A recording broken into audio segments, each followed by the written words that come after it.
Čiskis prieš Lau. Taškai su bauda. Ankstesnio epizodo, štai čia išmaudo Matas Sapiega.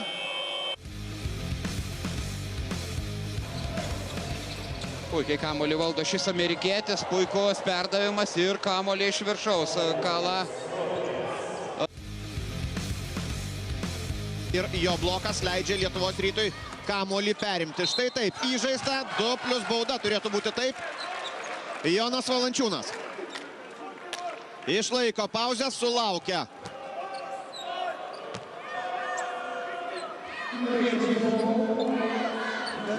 Nesėkmingo varžovo veiksmo ir tai yra veiksmas, kuris toli gražu negali sutrukdyti.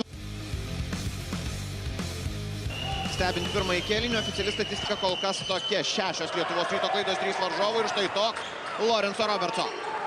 Dėjimas į krepšį. Įspūdingai sužaidžia. Taip, kad girdėtų komandą, matyt, taip ir yra. Bredas Niuliai praranda kamuolį ir Stogas.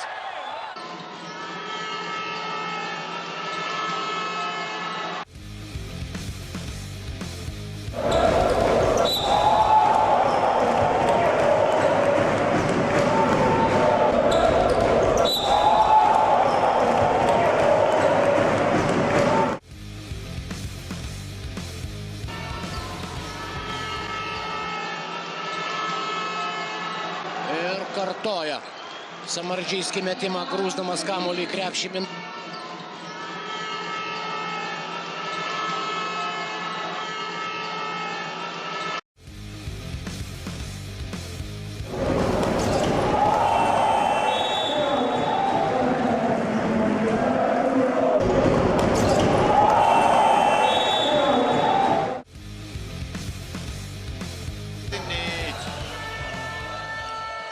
Kažkokių pasiteisinimų gali ieškoti. Kėdainių komanda dar pirmasis Uliupas šiose rungtynėse.